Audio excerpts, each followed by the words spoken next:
निधि दीदी से जुड़े हैं, माला जाप करते हैं। कभी सोचा भी नहीं था कि हम इतना कुछ करेंगे। निधि दीदी का भी तहे दिल से आभार है। और भैया आपको तो मैं तो आपसे ही जुड़ी थी पहले, ऐसे ही फेसबुक पे वीडियो आ गई, जबकि मैंने आपको फॉलो भी नहीं कर रखा था भैया। एक दिन वीडियो आ गई, मैं देखने लगी, फिर मुझे बहुत अच्छा लगा। मैं रात के 4-4 बजे, 2-2 बजे उठ के मैं आपकी सारी वीडियो मैंने देखी है। और तब से, जब से मेरे घर में लाला आया है, मेरे लड्डू गोपाल जी आए हैं, तब से तो मेरी किस्मत बहुत बदल गई भैया। मैं मेरा तो मन करता है ऐसा कि मैं सारा दिन बस मंदिर में बैठी रहूं और उनको ही देखती रहूं, उन्हीं का ही जाप करती रहूं। मेरा तो मन करता है कि मैं दिन रात बस वहीं मंदिर में बैठी रहूं भैया। अब ये भाव जो है ना, बस इसको ऐसे ही रखना आशा जी, हमेशा हमेशा ऐसे ही रखना। भैया शुरू से ऐसे ही रही हूँ, और मैं तो खुद कहती हूँ कि भगवान की बहुत असीम कृपा है। आपको एक बात बताता हूं मैं, मतलब एक एक छोटा सा प्रसंग सुनाता हूं आपको, बड़े ध्यान से सुनिएगा जितने लोग सुन रहे हैं ना। बड़ा बड़ा कमाल का प्रसंग है, बड़ा अद्भुत है।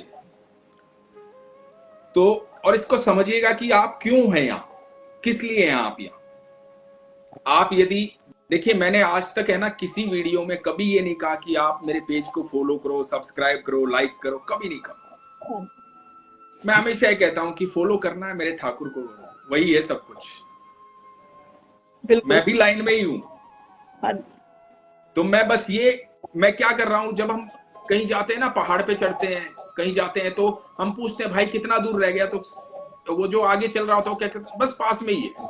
तो मैं बस वही व्यक्ति हूं जो आपको ये बता रहा हूं, बस पास में ही है, और कुछ नहीं हूं मैं।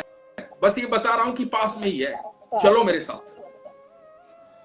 तो आप लोग भी मेरा हौसला हो, नहीं तो मैं अकेला रह जाऊंगा इस सफर में, मैं सबको लेके जाऊंगा। बिल्कुल तो एक प्रसंग सही बात है। सुनाता हूं आपको, बड़ा अद्भुत। एक बार महात्मा बुद्ध बैठे थे। महात्मा बुद्ध बैठे थे, तो एक व्यक्ति जो है ना बड़ा प्रभावित हुआ उनसे, भाव में आ गया। आकर के महात्मा बुद्ध को बोला कि महात्मा, मैं एक बात कहना चाहता हूं। मेरी माँ मुझे मंदिरों में लेके जाती, मैं नहीं जाता, सत्संग लेके जाती, मैं नहीं जाता। मैंने बहुत सोचा, लोग अच्छी अच्छी बातें करते हैं, मेरा मन ही नहीं करता कहीं बैठने का। लेकिन जब भी मैं आपको देखता हूं, एक भाव मन में जागृत होता है कि मुझे आपकी बातें सुननी चाहिए, आप जैसा होना चाहिए, आपके साथ बैठना चाहिए। तो मेरी ये समस्या सुलझाइए कि क्यों, किस लिए ऐसा क्यों होता है। तो महात्मा बुद्ध मुस्कुराए। महात्मा बुद्ध ने कहा कि तुम्हें पता है कि तुम पिछले जन्म में क्या थे? तो बोला, मुझे कैसे पता होगा? तो महात्मा बुद्ध ने कहा कि तुम पिछले जन्म में हाथी थे। तो बोला, अच्छा। बोला कि जंगल में आग लग गई थी, पूरा जंगल जो है चारों तरफ से धू धू करके जल रहा था, और तुम भाग रहे थे अपनी जान बचाने के लिए। और जब तुम जान बचाने के लिए भाग रहे थे, तो तुम एक जगह आकर के रुक गए। जब तुम रुक गए, तो तुम्हारे दूसरे पैर में थोड़ी दिक्कत हुई, तुम्हें थोड़ी खुजली हुई, कोई कांटा चुभा था। उसको खुजाने के लिए तुमने अपना एक पैर उठाया, और पैर उठा करके जब खुजाने लगे, इतने ही समय में तुम्हारा जो पैर तुमने ऊपर उठाया था, उसके नीचे आकर के एक खरगोश बैठ गया। अब जो वो खरगोश पेड़ के आपके पैर के नीचे बैठ गया,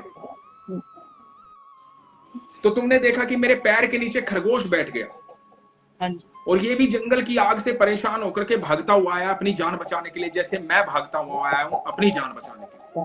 और यदि मैंने पैर रख दिया, तो इसकी मृत्यु हो जाएगी, मर जाएगा ये। जैसे मैं अपनी जान बचाना चाहता हूं, जैसे मुझे अपनी जान प्यारी है, वैसे इससे भी तो अपनी जान प्यारी है। वहां से बच के ये आ गया है, तो अब मैं कैसे इसे मार दूं? ये भाव उस व्यक्ति के मन में आया, उस हाथी के मन में आया। तो बोले, जब ये मन में तुम्हारे ये भाव आया, तो आग लगातार फैलती जा रही थी, और तुम पैर उठाए खड़े हुए थे, कि नीचे खरगोश बैठा था, तुम्हें उस भाव में, उस करुणा में, उस दया के अंदर उस खरगोश को बचाने के चक्कर में तुम्हें यह भी आभास नहीं हुआ कि आग कब तक तुम तक पहुंच गई और वो खरगोश भाग गया और तुम जल करके मर गए। लेकिन जब तुम मर रहे थे ना, तुम्हारे चेहरे पे एक सुकून था, तुम्हें इस बात की खुशी थी कि तुमने एक जीव को बचा लिया, वो भी मेरी तरह बचना चाहता था, तुमने उसे बचा लिया। सिर्फ इसी भाव के लिए, इसी करुणा के लिए ईश्वर ने जो ये तुम्हारा 84 लाख योनियों का जो था ना जन्म का चक्कर, ये सब खत्म करके तुम्हें मनुष्य जीवन दिया। तो ये मनुष्य जीवन तुम्हें इसलिए प्राप्त हुआ कि तुम्हारे भीतर करुणा थी। लेकिन इस करुणा को जब तुम खत्म कर दोगे, कठोरता तुम्हारे भीतर आ जाएगी, तो तुम्हें मनुष्य से हाथी बनने में, कुत्ता बनने में, कोई भी जानवर बनने में देर नहीं लगेगी। तो यदि मनुष्य बने हो तो पहचानो किसी कारण से बने हो। कोई ऐसा भाव था तुम्हारे उस जन्म के अंदर, कोई ऐसी तुमने ऐसा पुण्य किया था जिस वजह से मनुष्य आए, क्योंकि मनुष्य ही ईश्वर के सबसे करीब होता है, क्योंकि मनुष्य ईश्वर का प्रारूप है।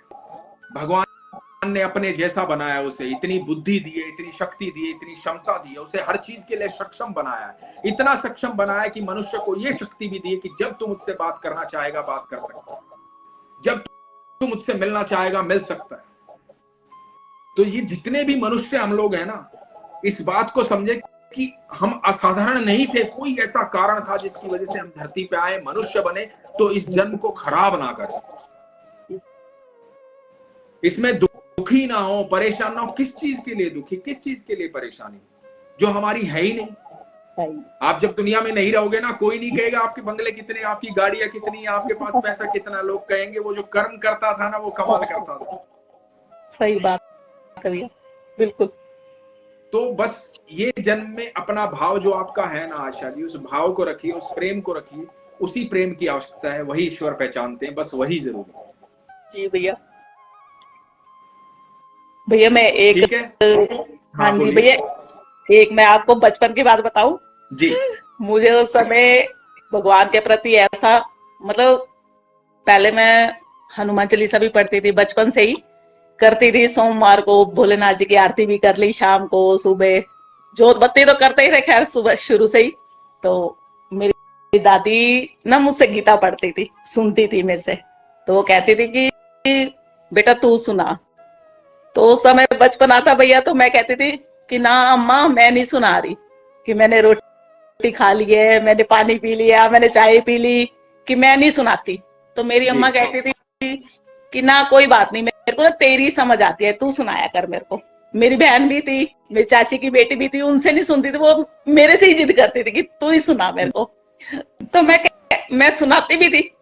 एक बार पूरी पढ़ ली, पूरे अध्याय हो गए, फिर दोबारा से फिर शुरू कर देते थे वो।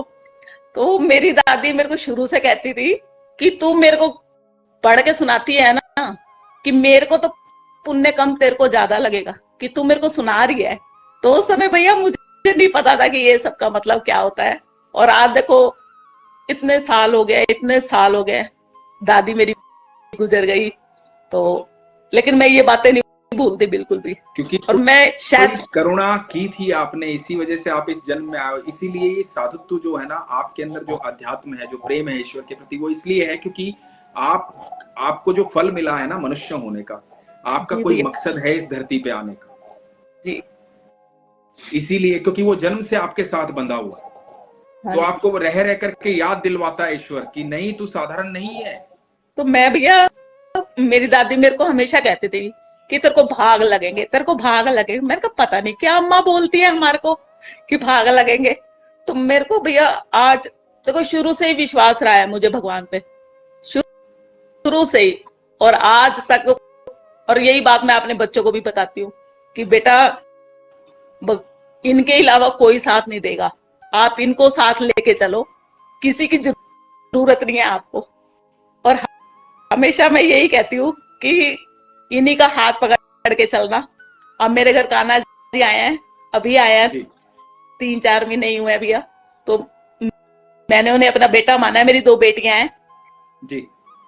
तो मैं यही बोलती हूँ कि अब ये तुम्हारे भैया है और इनको राखी बांधना, और कहीं भी आओ जाओ इनको बता के जाना है, बता के आना है, आते टाइम बताना है। और मैं इन्हें बताती हूँ कि मेरे साथ जीवन में इतना कुछ घटित हुआ है भैया, मैं इन्हें यही बताती हूँ कि मेरा भगवान के प्रति विश्वास था ना, तो शायद मैं हर मुश्किल से निकल पाई हूँ। बिल्कुल।